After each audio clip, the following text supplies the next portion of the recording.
बिस्मिल्लाहिर्रहमानिर्रहीम। अस्सलाम वालेकुम। First year MDCAT physics का लास्ट चैप्टर का लास्ट दो टॉपिक्स हैं, first law of thermodynamics and molar specific heat. First law of thermodynamics क्या है, याद रखिएगा बच्चों। First law of thermodynamics basically law of conservation of energy ही है। Law of conservation of energy है इन थर्मोडायनेमिक्स। इन थर्मोडायनामिक्स हम इसको थर्मोडायनामिक्स का law of conservation of energy बोलते हैं। क्या बोलते हैं? Law of conservation of energy बोलते हैं। ये फर्स्ट लॉ ऑफ थर्मोडायनामिक्स हमें क्या कहता है कि जब भी हम किसी भी सिस्टम में हीट ऐड करते हैं, सपोज करें हमारे पास यहां पर एक कंटेनर है और इस कंटेनर में हमने गैस फिल की हुई है और इसके ऊपर ये इसका जो है ना वो ढक्कन कह लें ऐसे।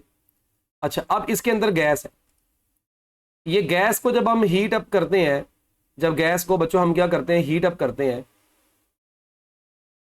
तो क्या होता है कि गैस के मॉलिक्यूल्स को जब हम हीट प्रोवाइड करते हैं तो वो हीट के प्रोवाइड करने से, उस हीट को हम क्यू बोलते हैं, उस हीट के प्रोवाइड करने से इस सिस्टम की इंटरनल एनर्जी जो होती है उसमें चेंज आ जाता है और ये मॉलिक्यूल्स इसके ऊपर वर्क करते हैं, पिस्टन के ऊपर वर्क करने की कैपेसिटी रखते हैं। इसका मतलब है कि जब भी हम किसी सिस्टम में हीट ऐड करते हैं तो बेसिकली हीट, एडिड हीट जो होती है वो क्या काम कर रही है? एडिड हीट उस सिस्टम की एक तो इंटरनल एनर्जी को चेंज कर रही है, यानी इंक्रीज कर रही है, इंक्रीज इन इंटरनल एनर्जी कर रही है, प्लस उसको work done by the system में कन्वर्ट कर रही है, plus work done by the system में कन्वर्ट कर। तो अगर हम इसकी एक इक्वेशन बना लें तो हम सिंपली इक्वेशन बना के ये कह सकते हैं Q is equal to delta U plus W। Q is equal to delta U plus W। हाँ, इसी इक्वेशन को मैं यूं भी लिख सकता हूं, Q is equal to final internal energy minus initial internal energy plus work done, plus work done.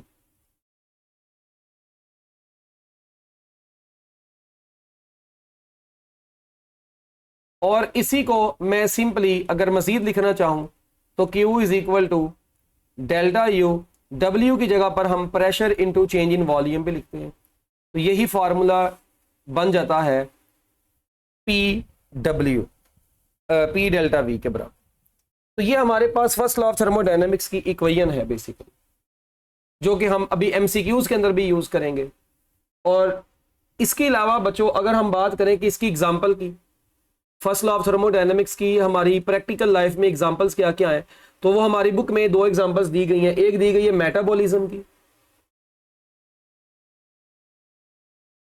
Metabolism की एग्जांपल में वो बुक में लिखा है कि एनर्जी ट्रांसफॉर्मेशन प्रोसेस होता है that occurs in an organism. हमारे बॉडी के अंदर जो ऑर्गेनिजम्स हैं उनके अंदर ये प्रोसेस अकर होता है। Energy from the food we eat is stored in the body in the form of internal energy. हम जो खुराक खाते हैं, ठीक है, वो हमारी बॉडी के अंदर इंटरनल एनर्जी की फॉर्म में स्टोर होती है। और जब हम लोग वर्क करते हैं तो वो बच्चों क्या होती है, by doing some mechanical work, वही हमारी इंटरनल एनर्जी डिक्रीज कर जाती है। ये हमारी बुक के अंदर इसने पैराग्राफ में लिखा है, जस्ट आपने इसको रीड आउट कर लेना। उसके बाद इसकी एक सबसे अच्छी एग्जांपल वो है बाईसाइकिल पंप। बाईसाइकिल पंप में भी बेसिकली क्या होता है कि जब हम लोग कंप्रेस करते हैं, वो बाईसाइकिल पंप को ऐसे नीचे को प्रेस करते हैं तो उसके अंदर जो एयर है वो कंप्रेस हो जाती है।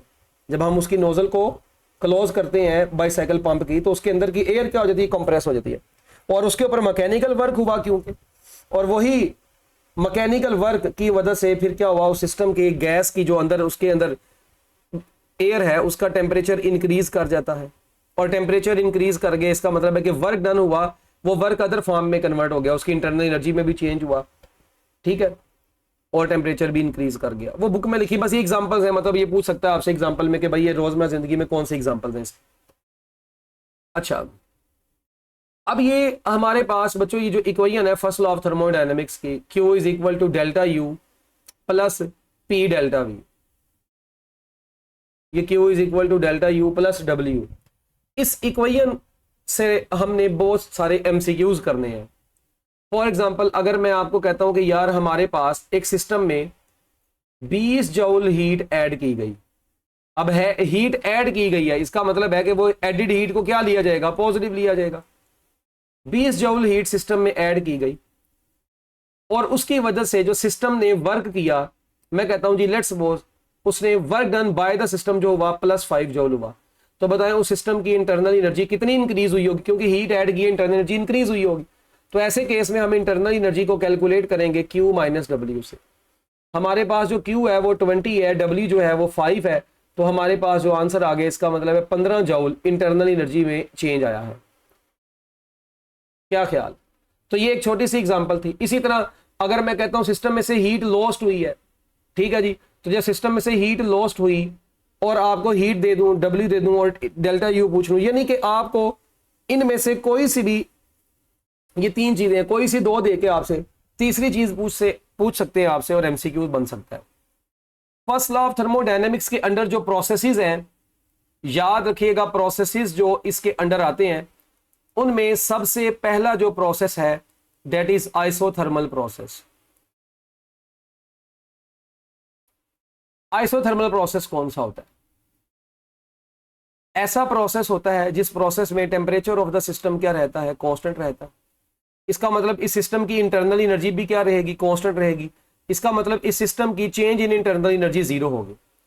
तो आइसोथर्मल प्रोसेस ऐसा प्रोसेस है जिसमें टेम्परेचर कांस्टेंट रहता है, और क्योंकि टेम्परेचर कांस्टेंट रहता है तो अगर मैं प्रेशर और वॉल्यूम के दरमियान में इसमें ग्राफ प्लॉट करता हूं, तो प्रेशर और वॉल्यूम के दरमियान में क्योंकि टेम्परेचर कांस्टेंट होगा तो प्रेशर और वॉल्यूम के दरमियान में इनवर्स रिलेशन होगा, और ये ग्राफ जो होगा ये आइसोथर्म होगा, और ये ग्राफ बच्चों क्या होगा, आइसोथर्म शेप जैसा होगा। और इस आइसोथर्मल प्रोसेस में हम ये भी कहेंगे कि जो फर्स्ट लॉ ऑफ थर्मोडायनामिक्स है उसकी इक्वेशन क्या होती है, Q is equal to delta U plus W। तो क्योंकि हमारे पास डेल्टा U इस प्रोसेस के अंदर 0 है तो Q is equal to just क्या बचा, W बचा। इसका मतलब है आइसोथर्मल प्रोसेस में जो हम हीट देते हैं सिस्टम को, वो हीट सिर्फ और सिर्फ किस में कन्वर्ट होती है, मैकेनिकल वर्क में कन्वर्ट होती है। किस में कन्वर्ट होती है बच्चों, मैकेनिकल वर्क में कन्वर्ट होती है। तो ये बड़ा मशहूर MCQ है। और याद रखिएगा mostly process which are carried out slowly, ठीक है जी, ये एक स्लो प्रोसेस है। हम जब भी सिस्टम को कंप्रेस या एक्सपेंड करते हैं तो याद रखिएगा स्लो प्रोसेस, इसको स्लोली करते हैं, तो स्लो प्रोसेस के तहत जो होता है ये आइसोथर्मल प्रोसेस होता है। और आइसोथर्मल प्रोसेस में हम ये सारी जो बातें मैंने की हुई हैं याद करें, चैप्टर नंबर 8 में पढ़ा था modulus of elasticity for isothermal process is only equal to P, और ये था 10⁵ पास्कल या न्यूटन पर स्क्वायर मीटर, राउंड अबाउट इसके बराबर। अब आइसोथर्मल प्रोसेस में हमारे पास कंप्रेशन भी होती है और आपको पता है एक्सपेंशन भी होती है। चले उससे पहले मुझे ये बताएं कि अगर मैं इस आइसोथर्मल प्रोसेस में 2 बातें करता हूं, एक तो मैंने बताया कि ये स्लो प्रोसेस है। अगर मैं आपसे कहता हूं बताएं इस प्रोसेस की स्लोप क्या होगी, तो देखें स्लोप का फार्मूला क्या होता है, y एक्सिस वाला variable divided by x axis वाला। मगर क्योंकि इसमें आप देखें कि आइसोथर्मल प्रोसेस में ये डिक्रीज कर रही है, स्लोप जो है वो किस शेप में आ रही है, डिक्रीजिंग है, तो इसलिए हम यहां पर कौन सा साइन लगाते हैं, इसकी स्लोप के साथ नेगेटिव का साइन लगाते हैं। किसका साइन लगाते हैं बच्चों, नेगेटिव का साइन लगाते हैं। और आइसोथर्मल प्रोसेस में फिर हम ये भी कहते हैं कि PV इज इक्वल टू क्या होता है, कांस्टेंट के बराबर है। PV is equal to constant होता है जब टेम्परेचर कांस्टेंट होता है। तो ये बात हम लोग ऑलरेडी पढ़ चुके होंगे। क्या ख्याल? अच्छा, एक और बड़ी इंपॉर्टेंट चीज है, ये ग्राफ के अंदर ना, ये जो ग्राफ है आइसोथर्मल प्रोसेस का, इस ग्राफ के अंदर जो एरोज है ना बच्चों, ये बहुत ही इंपॉर्टेंट है। अगर मैं आपसे कहता हूं भाई मेरे पास PV ग्राफ है, अगर मैं आपसे कहता हूं हमारे पास क्या है बच्चों, एक PV ग्राफ है, प्रेशर वॉल्यूम प्रेशर वॉल्यूम। अच्छा, इस PV ग्राफ में बताएं अगर ग्राफ के ऊपर एरो लगा हो, ये एरो इधर को लगाओ, अगर ग्राफ के ऊपर एरो लगे हैं, मैं आपको बता रहा हूं, अब ये एरो अंदर को है, ये एरो बाहर को है, इसका क्या मतलब है, ये एरो क्या शो कर रहा है, आप छोटी सी बात से बस जज करें, वॉल्यूम क्या कर रहा है। आप देखें वॉल्यूम पहले इतना था, अब वॉल्यूम इतना हुआ। बेशक प्रेशर आप देखें डिक्रीज हुआ, मगर वॉल्यूम में क्या आया, डिक्रीज आया कि इंक्रीज आया, वॉल्यूम में इंक्रीज आया। इसका मतलब है वॉल्यूम इंक्रीज आ रहा है, तो ये कौन सा, ये क्या होगी, इसको हम बोलेंगे आइसोथर्मल एक्सपेंशन। क्या बोलेंगे इसको, आइसोथर्मल एक्सपेंशन बोलेंगे। और जब एरो अंदर को है इसका मतलब है अब वॉल्यूम ने डिक्रीज करना है, और वॉल्यूम डिक्रीज करता है किस में भला, कंप्रेशन के केस में। इसको हम नाम देंगे आइसोथर्मल कंप्रेशन। सो आइसोथर्मल कंप्रेशन के दौरान एरो अंदर को होगा, और एक्सपेंशन के दौरान एरो किधर को होगा बच्चों, बाहर को होगा। इसका मतलब यहां पर यह है कि आइसोथर्मल एक्सपेंशन में जब गैस एक्सपेंड होगी तो वर्क डन क्या होगा, पॉजिटिव होगा या नेगेटिव होगा। जाहिर बात है जब गैस ने एक्सपेंड होना है इसका मतलब है कि वर्क डन जो होगा वो पॉजिटिव होगा। सिस्टम वर्क करेगा, वो पिस्टन उसको ऊपर को मूव करवाएगा। और कंप्रेशन के दौरान हमें वर्क करना पड़ता है, तो कंप्रेशन के दौरान वर्क डन क्या होता है, वो नेगेटिव होता है। वर्क डन क्या होता है बच्चों, नेगेटिव होता है। इसीलिए याद रखें जो वर्क डन पॉजिटिव और वर्क डन नेगेटिव। अब इसी में एक और बात बड़ी इंपॉर्टेंट, जो हम Q is equal to W पढ़ते हैं, ये आइसोथर्मल एक्सपेंशन में हो, क्योंकि वर्क भी पॉजिटिव है, Q भी पॉजिटिव। मगर कंप्रेशन के केस में minus Q is equal to minus W होता है, minus Q is equal to minus W होता है। और कंप्रेशन के केस में मैकेनिकल एनर्जी हम जो देंगे वो हीट की शक्ल में रिलीज होगी, और एक्सपेंशन में क्या होता है, जो हम हीट देंगे वो वर्क करने में इस्तेमाल होती है। याद रखिएगा, एक्सपेंशन के केस में हम हीट देते हैं और वो हीट वर्क में कन्वर्ट होती है। कंप्रेशन के केस में क्या होता है, हम इंटरनल एनर्जी, मैकेनिकल एनर्जी खुद देते हैं और वो हीट की शक्ल में कन्वर्ट होती है। ये काफी इंपॉर्टेंट बात थी। लो बच्चों, ये बातें होगी हमारे पास आइसोथर्मल प्रोसेस की।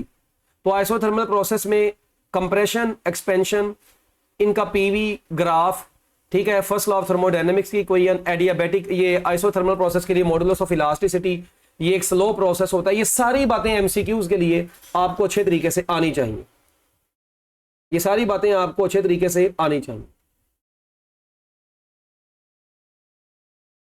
इसके बाद है हमारे पास बच्चों एडियाबैटिक प्रोसेस। अब किस प्रोसेस की तरफ हम चलते हैं, एडियाबैटिक प्रोसेस। अब एडियाबैटिक प्रोसेस कौन सा होता है, एडियाबैटिक प्रोसेस।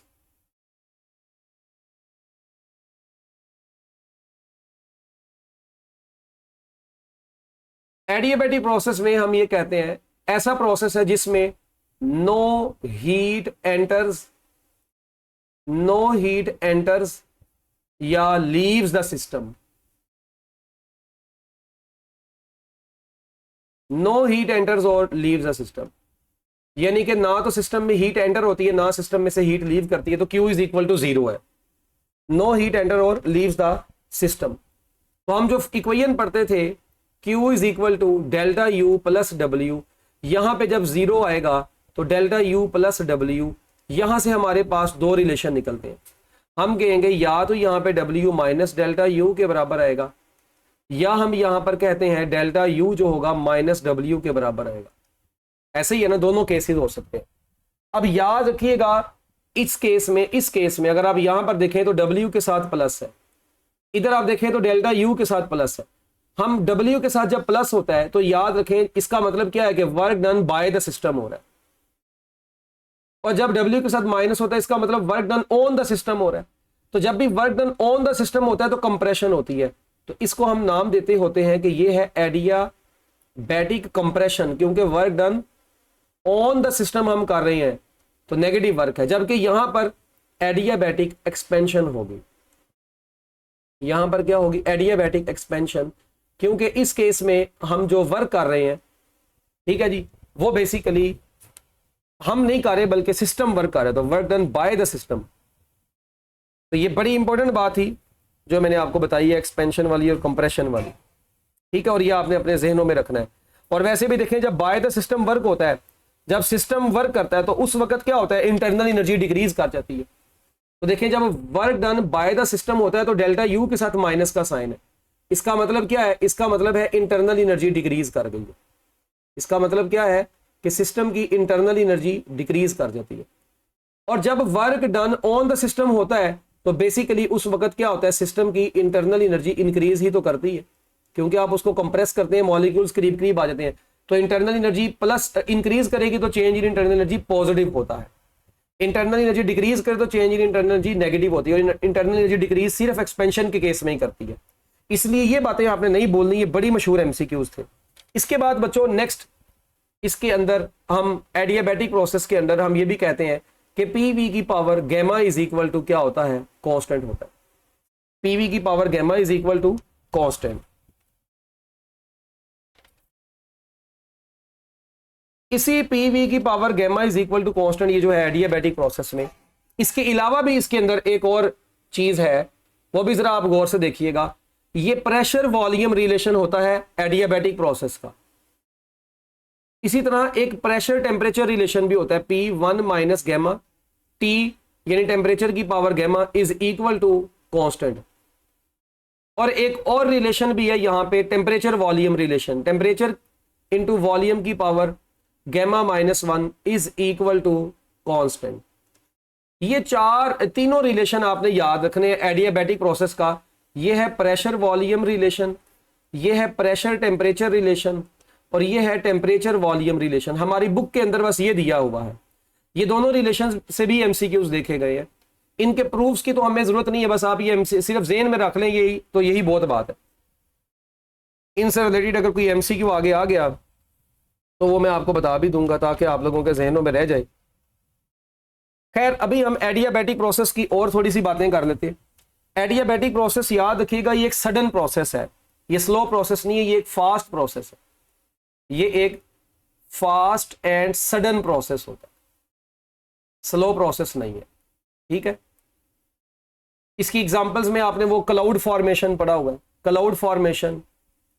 इसी तरह जब गाड़ी का टायर फटता है तो एकदम उसके अंदर से जो हीट बाहर निकलती है, ठीक है जी, तो वो भी एकदम वाला प्रोसेस है। तो वो बच्चों बेसिकली एडियाबैटिक प्रोसेस की ही एग्जांपल है। और एडियाबैटिक प्रोसेस के केस में जो पीवी ग्राफ होता है वो किस शेप का होता है?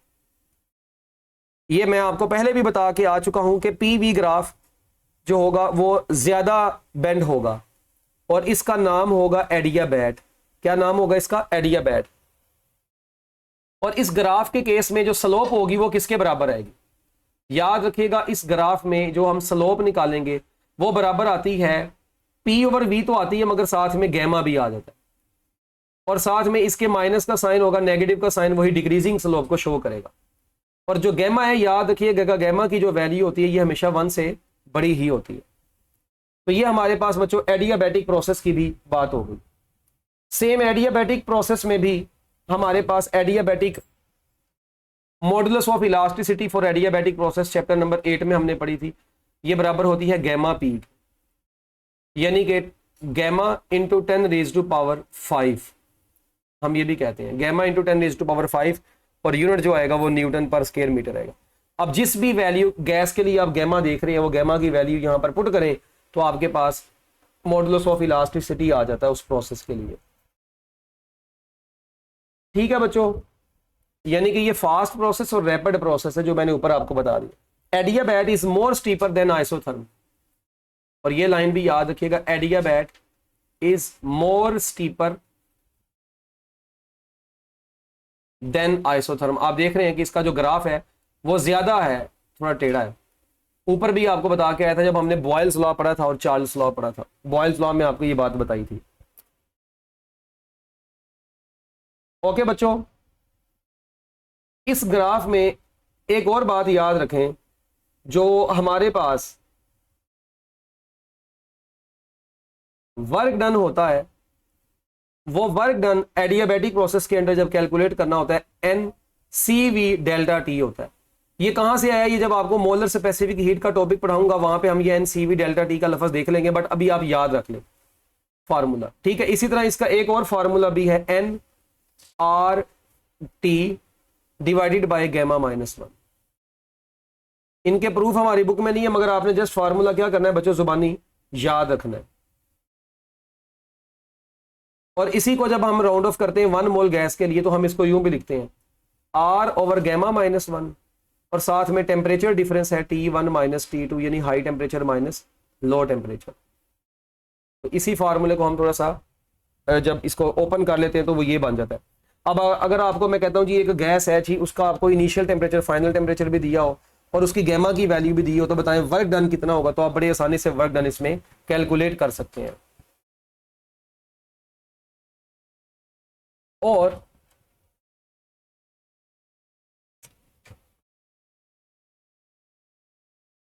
इस ग्राफ से यहां पर एक और पॉइंट यहां पर ध्यान में रखें कि ये ग्राफ में जो स्लोप होगी जितनी ज्यादा होगी गैमा की वैल्यू भी उतनी ज्यादा होगी, यानी गैमा का स्लोप के साथ क्या रिलेशन है, डायरेक्ट रिलेशन है। अच्छा, अब जिस तरह यहां पर आइसोथर्मल एक्सपेंशन आइसोथर्मल कंप्रेशन पड़ी थी, वैसे ही बच्चों यहां पर भी सेम एडियाबैटिक कंप्रेशन और एडियाबैटिक एक्सपेंशन है। एक्सपेंशन के दौरान सेम वही काम होगा, बस थोड़ा सा ज्यादा मतलब वो आ जाएगी नीचे को कर्व, यानी कि हम ये कहेंगे कि इस केस में यानी कि कर्व यही है। अब आप देखें बस थोड़ी सी ज्यादा स्टीपर है। उस केस में अगर आपको याद हो आइसोथर्मल में बिल्कुल ऐसी होती थी, तो अब की बार थोड़ी सी ये कर्व्ड है, मतलब ज्यादा स्टीपर है। और इसी तरह अगर मैं यहां पर भी बना लेता हूं, एक एरो यहां पर लगा दिया है और एक एरो इधर लगा देते हैं, ये एरो बाहर को लगाते हैं ऐसे। अब हमें साफ पता चल रहा है कि जब एरो अंदर को है, इसका मतलब क्या है कि ये कौन सी है, ये क्या चीज है, ये होगी एडियाबैटिक। एडियाबैटिक क्योंकि ये ज्यादा स्टीपर है उससे, एडियाबैटिक। और ये है वॉल्यूम क्योंकि क्या कर रहा है, डिक्रीज कर रहा है, तो इसका मतलब है ये कंप्रेशन होगी। ये क्या होगी, कंप्रेशन होगी। तो एडियाबैटिक कंप्रेशन। और ये ग्राफ किसको शो करेगा, एडियाबैटिक एक्सपेंशन को शो करेगा। और इस एक्सपेंशन के दौरान delta U is equal to minus W है, जबकि इस सॉरी ये क्योंकि कंप्रेशन है, ये एक्सपेंशन है, तो एक्सपेंशन के दौरान W इज इक्वल टू, एक मिनट सॉरी अभी ऊपर पढ़ के आए हैं ना, ऊपर से ही देख के लिख लेना, W is equal to minus delta U, जबकि कंप्रेशन के दौरान delta U is equal to minus W है। तो ये वो बातें हैं जो कि आप लोगों ने बच्चों लाजमी तौर पर अपने माइंड में रखनी है। और इसमें बताएं क्या हो रहा है भला, जब हमारे पास एक्सपेंशन है तो एक्सपेंशन के दौरान क्या होता है, internal energy is converted into work. Expansion के दौरान क्या होता है, internal energy converted into work, जबकि कंप्रेशन के दौरान क्या होता है, अगर हम कंप्रेशन की बात करते हैं तो एडियाबैटिक कंप्रेशन के दौरान mechanical energy is converted into internal energy. इस केस में क्या होता है, मैकेनिकल एनर्जी हम देते हैं ना कंप्रेशन के दौरान, और वो मैकेनिकल एनर्जी कन्वर्ट होती है किस में, इनटू इंटरनल एनर्जी।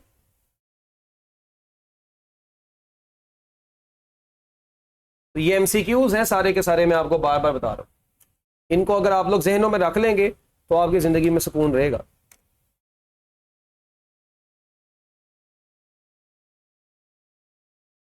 इसी तरह बच्चों दो प्रोसेसेस और आते हैं इसके अंदर। एक आता है जिसको हम कहते हैं तीसरे नंबर पे, उसका नाम है बच्चों आइसोकोरिक प्रोसेस। Isochoric process. अब आइसोकोरिक प्रोसेस में क्या होता है, पहली बात ये ऐसा प्रोसेस होता है जिस प्रोसेस के अंदर वॉल्यूम कांस्टेंट रहता है। जब वॉल्यूम कांस्टेंट होगा तो चेंज इन वॉल्यूम क्या होगा, जीरो होगा। जब चेंज इन वॉल्यूम जीरो होगा इसका मतलब क्या है कि हमारे पास Q is equal to delta U plus P delta V था, अगर आपको याद हो। तो जब चेंज इन वॉल्यूम जीरो होगा तो हम कह सकते हैं कि इस केस में QV कांस्टेंट वॉल्यूम के ऊपर जो हीट है वो जस्ट इंटरनल एनर्जी में कन्वर्ट होती है। तो Q is equal to delta U. और इस केस में वर्क डन बताएं मुझे क्या, जब डेल्टा वी ही जीरो है, वॉल्यूम का चेंज ही जीरो है, तो वर्क डन भी तो P डेल्टा V होता है, जब डेल्टा V ही जीरो है तो work done in isochoric process is zero, और इसी जीरो को हम मिनिमम भी बोलते हैं। तो मिनिमम वर्क इन चारों प्रोसेस में से याद रखिएगा आइसोबैरिक प्रोसेस में होता है। याद रखिएगा इसको हम आइसोमेट्रिक प्रोसेस भी बोलते हैं, इसका एक दूसरा नाम भी है, it is also called isometric process. क्या बोलते हैं इसको? आइसोमेट्रिक प्रोसेस भी बोलते हैं। ये इसका नाम आपने अपने दिमागों में रखना है। और इस प्रोसेस के दौरान बच्चों एक और बड़ी ही इंपॉर्टेंट चीज, हमारे पास जो ग्राफ बनेगा, अच्छा पहले बताएं इसमें कहीं पे कंप्रेशन या एक्सपेंशन आएगी? वॉल्यूम ही जब कांस्टेंट है इसका मतलब नो एक्सपेंशन और कंप्रेशन। इसका मतलब है यहां पर किसी किस्म की कंप्रेशन या एक्सपेंशन को हम स्टडी नहीं करते आइसोकोरिक प्रोसेस में।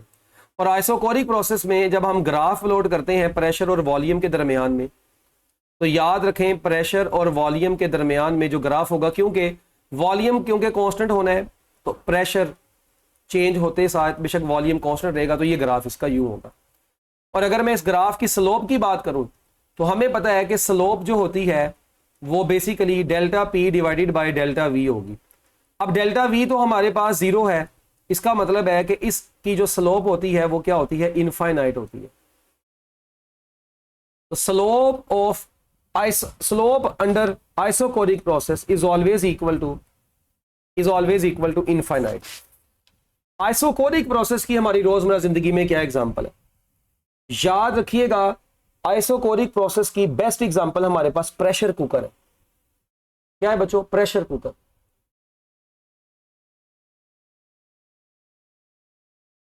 अब वो जो प्रेशर कुकर होते हैं आपको पता है, उन प्रेशर कुकर के अंदर हम क्या काम करते हैं? जब वॉल्यूम को कांस्टेंट कर देते हैं, ठीक है जी, तो वर्क डन क्या हो जाता है? जीरो हो जाता है। और हमारी जो हीट होती है वो सिर्फ और सिर्फ इंटरनल एनर्जी में तो कन्वर्ट होती है और हमारी जो फूड है वो पक जाती है। क्या ख्याल? जब हम यहां पर वॉल्यूम को कांस्टेंट कर देंगे तो बताओ चेंज इन वॉल्यूम क्या हो जाएगा? जीरो हो जाएगा। तो हमारे जो हीट है वो सिर्फ और सिर्फ इंटरनल एनर्जी, जो हम हीट दे रहे हैं, जब उसको चूल्हे पे रखा है हीट दे रहे हैं, तो हमारी हीट सिर्फ और सिर्फ उसकी इंटरनल एनर्जी को इंक्रीज करवा दी, क्योंकि हमने ऊपर से उसको फिक्स कर दिया होता है। आप देखते हैं रबड़ लगी होती है, उसको पूरा पैक कर देते हैं, वॉल्यूम उसका कांस्टेंट कर देते हैं, फिर ना उसका वॉल्यूम इंक्रीज ना डिक्रीज करते हैं। तो pressure cooker is an example of isochoric process. इसके बाद बच्चों आखिरी बात, आइसोकोरिक प्रोसेस में मॉडुलस ऑफ इलास्टिसिटी भी याद रखिएगा इनफाइनाइट होती है। मॉडुलस ऑफ इलास्टिसिटी भी क्या होती है बच्चों? इनफाइनाइट होती है। Modulus of elasticity is infinite in isochoric process. ले जी, आइसोकोरिक प्रोसेस के बाद हम अपने आखिरी प्रोसेस की तरफ चलते हैं जिसका नाम है आइसोबैरिक प्रोसेस।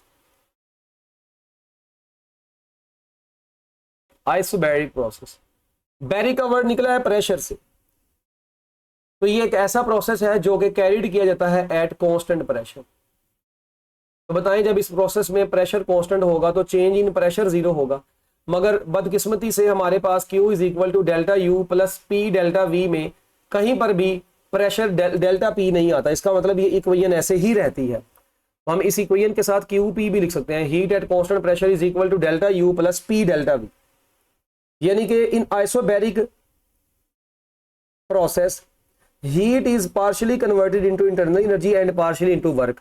यानी जो हमारी हीट है वो इंटरनल एनर्जी में भी कन्वर्ट होती है आइसोबैरिक प्रोसेस के दौरान, और कुछ हीट बच्चों वर्क डन यानी P इंटू डेल्टा वी में भी कन्वर्ट होती है।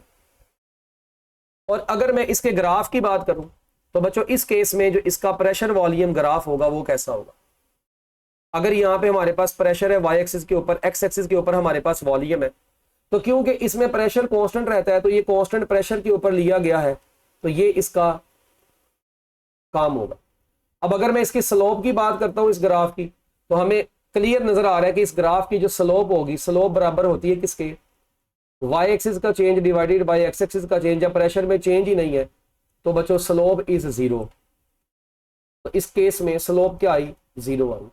तो आइसोबैरिक प्रोसेस की स्लोप क्या होती है? ये जीरो के बराबर होती है। किसके बराबर होती है बच्चों? जीरो के बराबर है।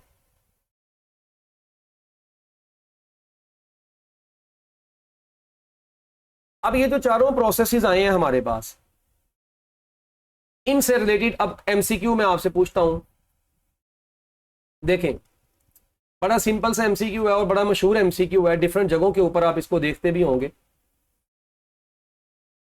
अगर बच्चों कुछ यूं हो, वाई एक्सिस पे प्रेशर है, एक्स एक्सिस पर वॉल्यूम है,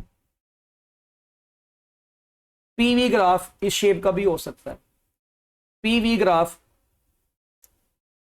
इस शेप का भी हो सकता है, पीवी ग्राफ इस शेप का भी है, और पीवी ग्राफ हमारे पास इस शेप का भी। ले जी, अब जरा हमने इनके नाम लिखने हैं। देखें, आपको पता है ये जो ग्राफ, ये जो है, ये किसको शो कर रहा है? ये इसमें प्रेशर कांस्टेंट है, तो ये किसको शो करेगा? ये शो कर रहा है बेसिकली आइसोबैरिक प्रोसेस को। ये किसको शो कर रहा है? ये सारे एरो अगर मैं बाहर को लगा रहा हूं, एरो बाहर को है, इसका मतलब है कि एक्सपेंशन की बात हो रही है। अच्छा, आइसोबैरिक, ये क्या है? आइसोथर्मल प्रोसेस है। ये कौन सा है? ये एडियाबैटिक प्रोसेस को शो कर रहा है। और ये जो है, ये इसको, ये शो कर रहा है आइसोकोरिक प्रोसेस को, जिसमें वॉल्यूम कांस्टेंट है, आइसोकोरिक प्रोसेस। यहां पर अब देखें, अगर हम इस ग्राफ के under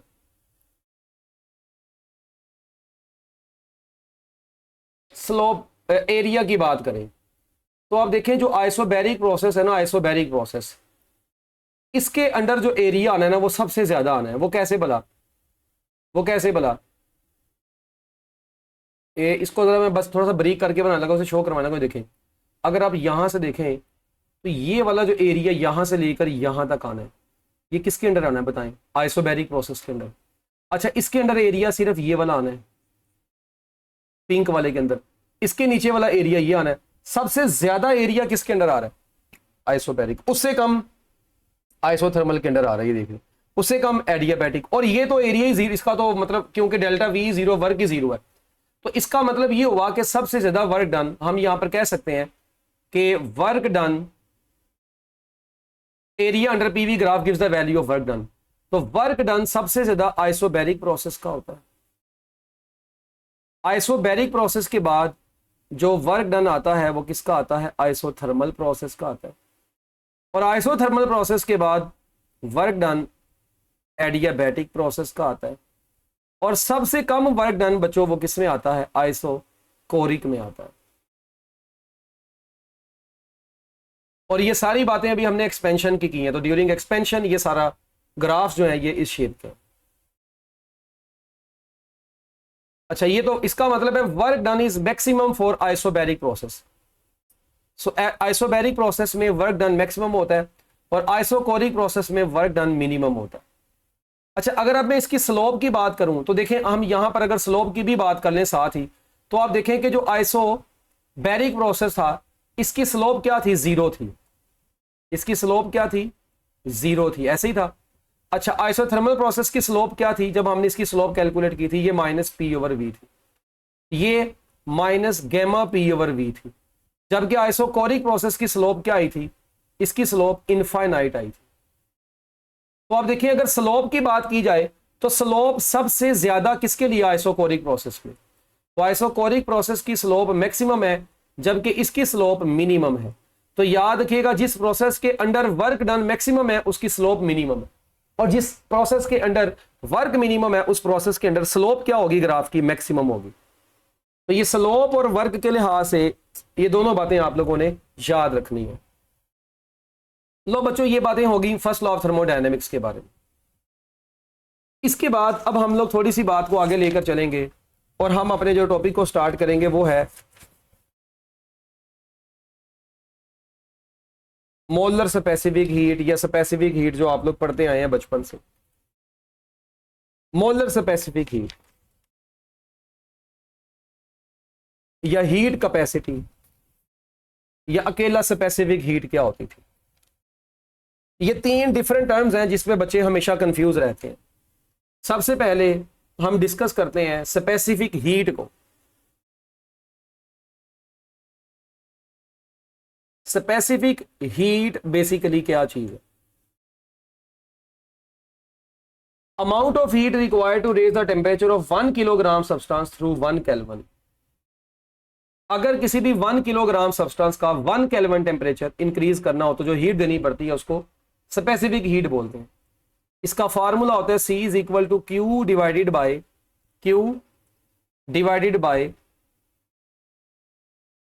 M delta T। Q divided by M delta T, heat divided by mass into change in temperature. जो इसका एसआई यूनिट है, हीट का एसआई यूनिट क्या होता है? जूल। मैस का एसआई यूनिट क्या होता है? किलोग्राम। टेम्परेचर का एसआई यूनिट क्या होता है? केल्विन। तो इसका एसआई यूनिट बन जाता है जूल पर किलोग्राम पर केल्विन। तो जो भी हीट इस यूनिट में लिखी होगी हम उस हीट को क्या बोलेंगे? स्पेसिफिक हीट बोलेंगे। क्या ख्याल? और ये किस किस चीज के ऊपर डिपेंड करती है? नेचर ऑफ द सब्सटेंस के ऊपर डिपेंड करती है। It only depends upon nature of the substance. It only depends upon nature of the substance। ये सब्सटेंस की नेचर के ऊपर डिपेंड करती है, उसकी अमाउंट से इसका कोई लेना देना नहीं। ठीक हो गया। और फिर अगली बात, इसी को अगर मैं ये कहता हूं कि भाई हमारे पास स्पेसिफिक हीट बताएं, स्पेसिफिक हीट की वैल्यू क्या होगी आइसोथर्मल प्रोसेस के लिए, और स्पेसिफिक हीट की वैल्यू क्या होगी? स्पेसिफिक हीट की वैल्यू आइसोथर्मल प्रोसेस के लिए, एडियाबैटिक प्रोसेस के लिए, एडियाबैटिक प्रोसेस के लिए, आइसोबैरिक प्रोसेस के लिए और आइसोकोरिक प्रोसेस के लिए, आइसोकोरिक प्रोसेस के लिए।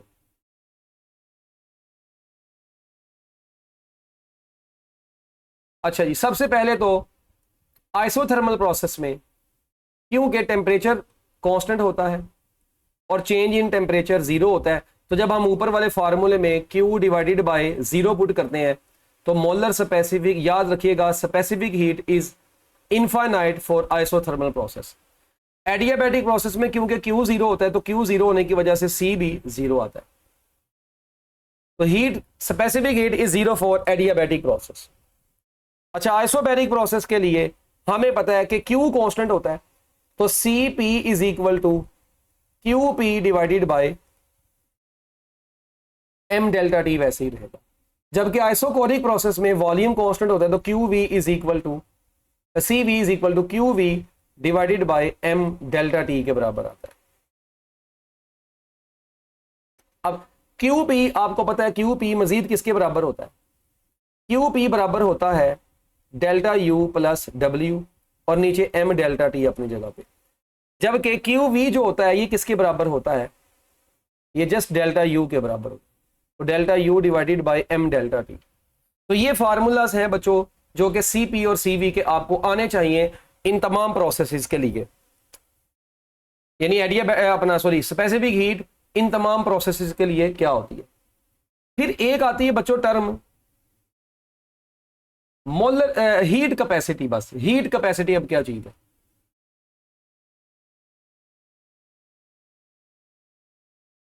Heat capacity. हीट कैपेसिटी क्या होती है? Amount of heat required to raise the temperature of a substance through 1 kelvin. इसमें अमाउंट नहीं उसने मेंशन की बस, यानी कि हीट कैपेसिटी के फॉर्मूले में बेसिकली क्या है, देखें हमने अभी ऊपर एक फार्मूला पढ़ा C is equal to Q over M delta T ना। यहां पर हम क्या काम करेंगे? हम यहां पर बच्चों गौर से सुनिएगा जरा मेरी बात, C is equal to, just इसको बोलते हैं C is equal to Q over delta T।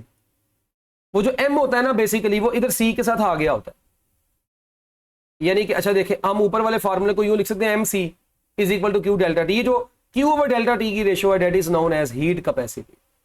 Okay, इसको बोलते हैं बच्चों हीट कैपेसिटी। इसका जो यूनिट होगा वो जस्ट बराबर होगा जूल पर केल्विन के बराबर। किसके बराबर होगा? जूल पर केल्विन के बराबर। तो याद रखिएगा ये जो जूल पर केल्विन है ये किस किस का यूनिट है? अभी हमने देखा था बोल्ट्जमैन कांस्टेंट का भी है और उसी वक्त मैंने आपको बताया था एंट्रोपी का भी है। तो याद रखिएगा हीट कैपेसिटी का यूनिट भी उनसे ही मैच करता है। हीट कैपेसिटी याद रखिएगा नेचर ऑफ द सब्सटेंस के ऊपर भी डिपेंड करती है और अमाउंट ऑफ अ सब्सटेंस के ऊपर भी डिपेंड करती है। बाकी इसकी वही बातें कि ये सारी चीजें आइसोथर्मल के लिए, एडियाबैटिक के लिए, आइसोबैरिक के लिए, आइसोकोरिक के लिए सेम होती हैं। क्या होती हैं? सेम होती हैं। इसके बाद है बच्चों हीट कैपेसिटी के बाद हमारा next topic molar specific heat. Molar specific heat, ये अब मोलर स्पेसिफिक हीट क्या होती है?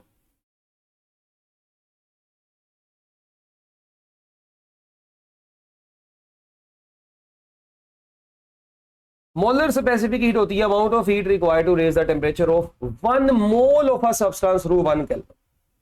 यानी कि इसके अंदर हम क्या बात करते हैं, इसमें हम C is equal to Q divided by N delta T की बात करते हैं। यहां पर इसको हम पर मोल के लिहाज से डील करते हैं। इसका ऐसा यूनिट जो होता है जाउल, नीचे आएगा मोल और साथ में क्या आ गया? केल्विन। तो इसका ऐसा यूनिट बन गया जाउल पर मोल पर kelvin. So joule per mole per Kelvin is SI unit of molar specific heat. SI unit of molar specific heat. और ये जो यूनिट होते हैं याद रखिएगा, ये जनरल गैस कांस्टेंट और मोलर स्पेसिफिक हीट के यूनिट सेम होते हैं। ये किसके यूनिट होते हैं? जनरल गैस कांस्टेंट के। इसी तरह ये किसका यूनिट होता है? ये मैंने आपको बता दिया था, बोल्ट्जमैन कांस्टेंट का। मैं लिख भी देता हूं बोल्ट्जमैन कांस्टेंट। और इसके अलावा ये यूनिट किसका होता है? एंट्रोपी का भी होता है। अब मोलर स्पेसिफिक हीट सेम वही बात एडियाबैटिक प्रोसेस के लिए क्या होगी? हाँ जी, क्योंकि एडियाबैटिक प्रोसेस में Q 0 है, तो Q 0 होने की वजह से मोलर स्पेसिफिक हीट भी 0 होगी। फिर उसके बाद अगर आइसोथर्मल प्रोसेस की बात करें तो आइसोथर्मल प्रोसेस में क्योंकि डेल्टा T 0 है तो लिहाजा ये क्या होगी? इनफाइनाइट होगी। क्या होगी बच्चों? इनफाइनाइट होगी। इसी तरह अगर बाकी प्रोसेसेस के अंदर आप देखेंगे तो वो जो वैल्यू ऊपर मैंने लिखी थी सेम वही वाली वैल्यूज है। यानी कि हम यहां पर ये कह सकते हैं कि C, अगर तो बात करें CP कांस्टेंट प्रेशर के ऊपर, तो ऊपर क्या आएगा? QP divided by N delta T। तो यहां से हमें पता ये चलता था QP is equal to CP N delta T, हम ये भी कह सकते हैं। इसी तरह जब हम कांस्टेंट वॉल्यूम के ऊपर देखते थे तो CV is equal to QV divided by N delta T। तो यहां से हमारे पास QV भी किसके बराबर आती थी? CV N डेल्टा T के बराबर आती थी। और यही QV जो होती है ये आपको पता है ये किसके बराबर होती है? डेल्टा U के बराबर होती है। तो delta U is equal to CV N delta T। ये हम QV ऊपर निकाल के आए हुए हैं। क्या ख्याल? तो ये बातें आप लोगों ने बच्चों अच्छे तरीके से ज़हन में रख लेनी है।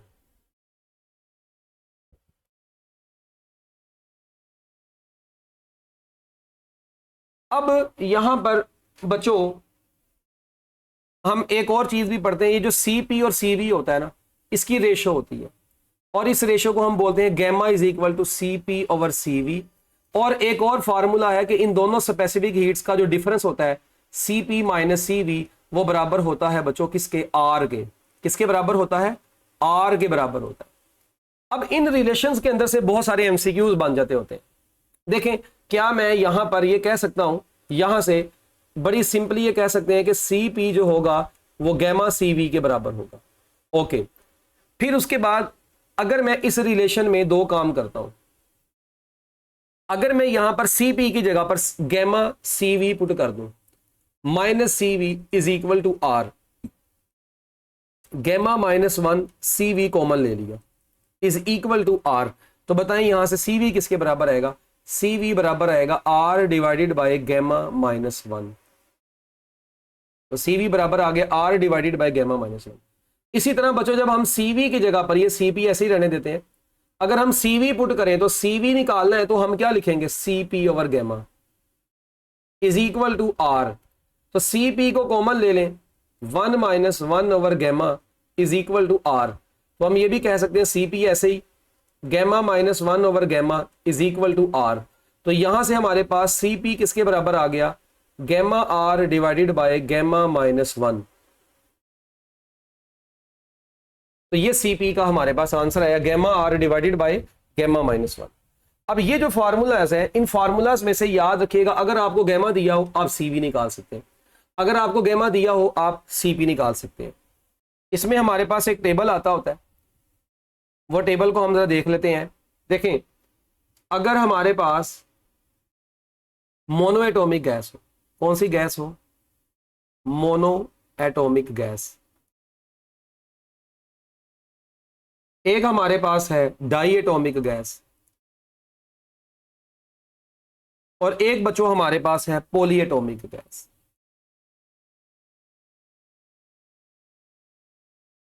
जो मोनो एटॉमिक गैस होती है, इस मोनो एटॉमिक गैस के लिए गैमा की वैल्यू कितनी थी आपने याद की थी? आप इसके लिए याद करते थे गैमा की वैल्यू 1.67, और 1.67 जो होता है ये अब आपने याद रखना है 5/3 होता है, ये आपको जुबानी आना चाहिए, ठीक है। डाई एटॉमिक गैस के लिए जो गैमा था उसकी वैल्यू 1.4 थी, और 1.4 जो होता है ये 7/5 होता है, ये आपको फ्रैक्शन में भी आने चाहिए और वैसे ये इस तरह भी आना चाहिए। और पॉली एटॉमिक गैस के लिए गैमा की वैल्यू 1.29 होती है, जो कि 9/7 होती है। सॉरी, यहां पर ये मैंने मोनो एटॉमिक के लिए लिखी है, तो डाई एटॉमिक के लिए इधर लिखूंगा ना यार। गैमा की वैल्यू क्या करते हैं, गैमा की वैल्यू 1.4 यानी 7/5, गैमा की वैल्यू 1.29 यानी कि 9/7। अच्छा, ये तीन वैल्यूज आई हैं हमारे पास। अगर मैं आपसे कहता हूं मोनो एटॉमिक गैस के लिए अब सीपी की वैल्यू और सीवी की वैल्यू क्या होगी? चलिए हम सीवी की वैल्यू लिखते हैं इसके लिए। सीवी किसके बराबर है? अब एक तो तरीका ये है कि आप क्या काम करें, ये जो ऊपर फार्मूला ये गैमा, गैमा की वैल्यू 5/3 है, उसको कैलकुलेट करें और सॉल्व करें, आपके पास आंसर आ जाएगा 3r/2। कैलकुलेट करके देख लें। इसी तरह इस गैमा की वैल्यू इधर पुट करें और सीवी कैलकुलेट करें। अब की बार जो सीवी आएगा वो कितना आएगा? जो डाई एटॉमिक गैस के लिए 5r/2 आ जाएगा, और पॉली एटॉमिक गैस के लिए भी सेम ये वाली वैल्यू ऊपर पुट करके सीवी कैलकुलेट करेंगे, 7r/2 आएगा। अब एक बात तो बच्चों ये, अब आप बजाय ये कि आप इसको सारा रटा मारें, आपने इसको रटा नहीं मारना, मतलब सॉरी ऊपर से वैल्यूज पुट करनी है। अब गैमा की वैल्यूज पुट करते जाए, सीवी निकलता जाएगा। याद रखने की बजाय, रटा मारने की बजाय सिर्फ फार्मूला याद रखें ना। क्या फार्मूला है? R over gamma -1। तो यार गैमा की वैल्यू पुट करो, सीवी आ जाएगा। अच्छा, उसके बाद निकालना है सीपी। अब ये बच्चे क्या काम करते हैं, इस फार्मूले में वैल्यू पुट करना शुरू कर देते। और भाई तुमने इस फार्मूले में वैल्यू पुट ही क्यों करनी है? तुम्हें जरूरत ही नहीं है इस फार्मूले में वैल्यू पुट करने की। तुमने सिर्फ एक जनरल सा काम करना है। हमें पता है कि सीपी किसके बराबर है। देखिए सीपी माइनस सीवी किसके बराबर था? आर के। तो बताइए यहां से सीपी किसके बराबर होगा? R plus CV. यानी कि आपने क्या काम करना है, इस वैल्यू में, इस वाली वैल्यूज में, इन वाली वैल्यूज में आर ऐड कर देना, बस बात खत्म। जब आप आर ऐड करेंगे तो 3r + 2r कितना बन जाएगा? वो 5r। तो 5r/2। इसमें जब आप 2r ऐड कर देंगे तो ये कितना बन जाएगा? 7r/2। इसमें जब आप 2r ऐड कर देंगे तो वो कितना बन जाएगा? 9r/2। यानी कि आपने क्या काम करना है, सीवी वाली वैल्यूज में ऊपर 2r ऐड कर दें, सादा जुबान में, बस नीचे वाला वैसे ही रहे। क्या ख्याल? और अगर आपने इनको भी कैलकुलेट नहीं करना तो याद रखें r/2 के साथ सीवी की वैल्यूज में r/2 के साथ क्या आएगा? सुनना, r/2 देखें सब में है, ऐसे याद रख लें।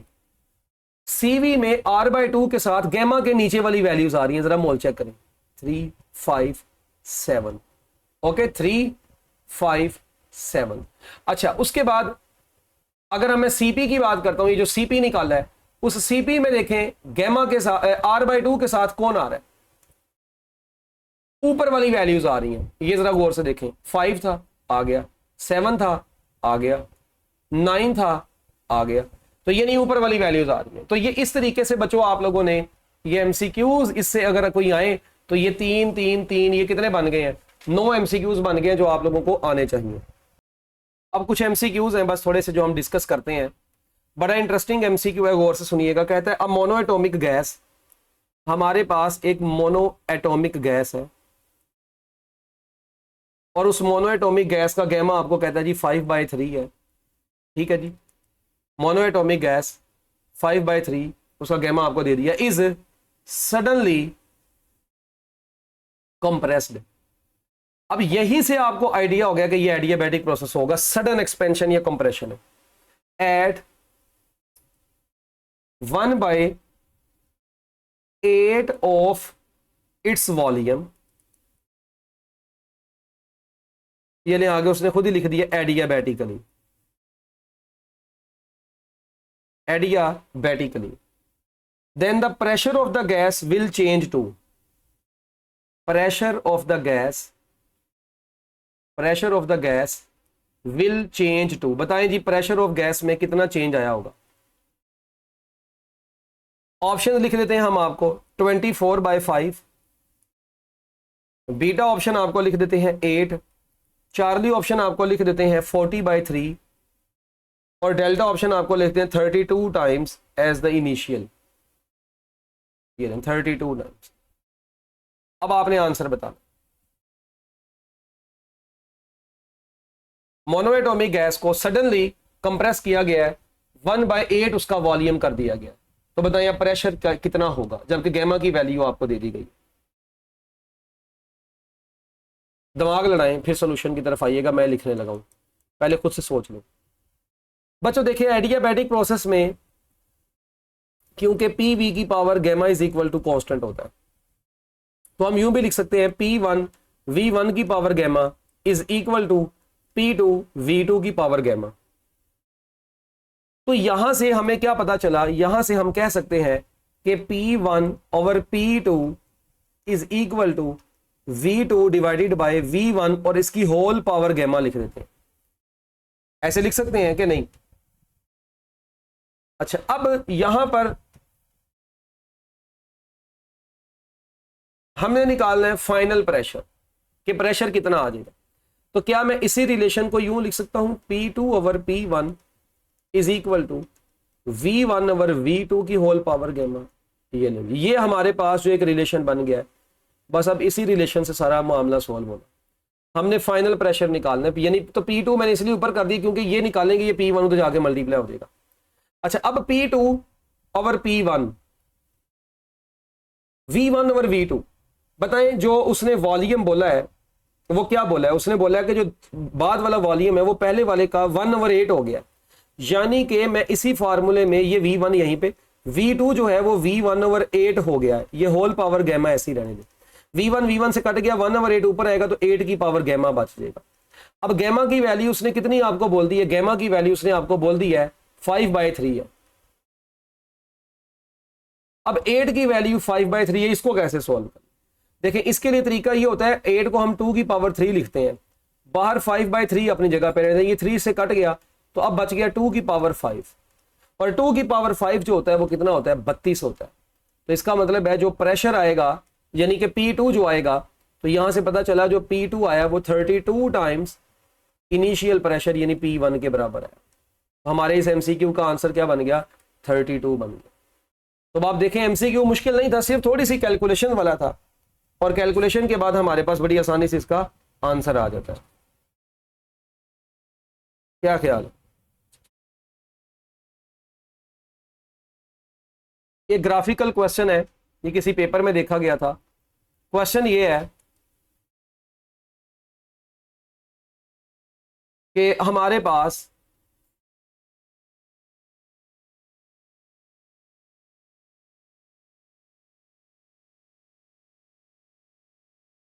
भाई इसको क्या हो गया,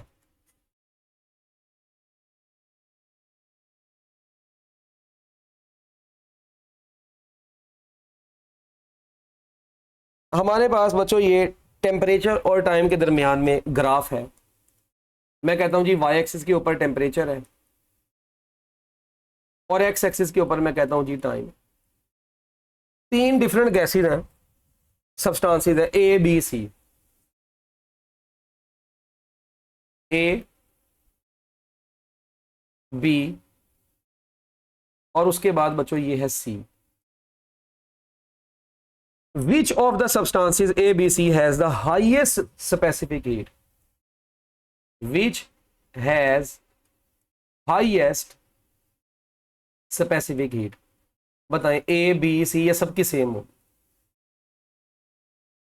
ये ग्राफ्स आपको दे दिए गए हैं तीन सब्सटेंस का ए बी सी, कहता है बताएं temperature versus graph, temperature versus time graph आपको दिया गया है, बताएं किसका हीट जो होगी स्पेसिफिक हीट वो सबसे ज्यादा होगी इनमें से। तो याद रखिएगा बच्चों, याद रखें, आप देखें इसका टाइम सबसे ज्यादा ले रहा है ये टाइम, ये इसका टाइम कम है, इसका टाइम सबसे कम है। लाइन बड़ी इंपॉर्टेंट है, substances having more specific heats, substances, line लिख देता हूं मैं, हैविंग मोर, जिनकी स्पेसिफिक हीट्स ज्यादा होती हैं, substances having more specific heats takes longer time, takes longer time to get heated, to get heated to a higher temperature.